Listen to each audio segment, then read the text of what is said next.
Manger sainement, ça coûte cher. On l'a tous entendu cette phrase, on l'a peut-être même dite. Mais est-ce que c'est vraiment une fatalité?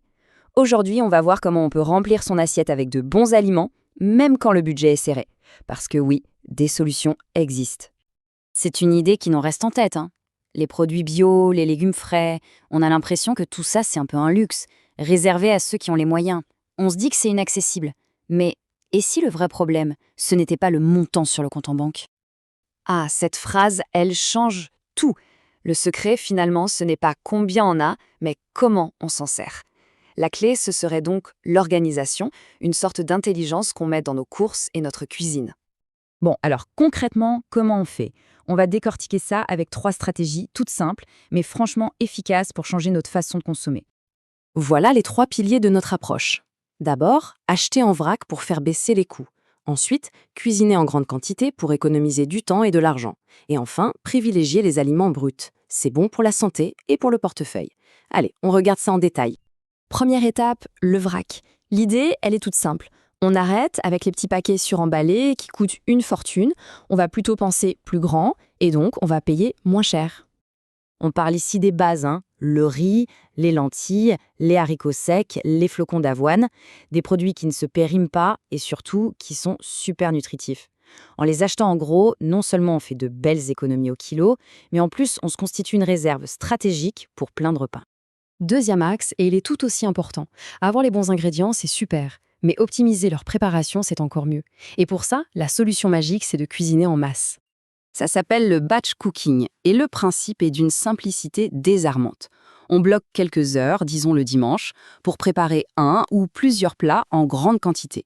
Après, hop, on divise en portions et on met tout au congélateur. Les repas de la semaine sont prêts, il n'y a plus qu'à réchauffer. Et les bénéfices sont énormes. On gagne un temps fou chaque soir, on économise de l'argent parce qu'on évite les commandes de dernière minute, et surtout, on se libère de ce stress permanent de la fameuse question « Qu'est-ce qu'on mange ce soir ?» Et voilà notre dernière stratégie, qui nous ramène à l'essentiel, la nature même de ce qu'on met dans notre panier. Là, il s'agit de faire des choix un peu plus malins. Le point crucial ici, c'est de ne pas se faire avoir. D'un côté, on privilégie les produits simples, bruts, pas transformés, si possible locaux. De l'autre, on se méfie des produits industriels, souvent plus chers, qui se donnent une image saine, mais qui sont en fait bourrés d'additifs.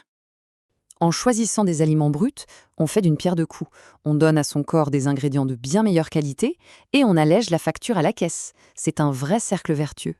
D'accord, la théorie, c'est bien joli, mais dans la vraie vie, est-ce que ça marche, surtout quand on a vraiment un tout petit budget?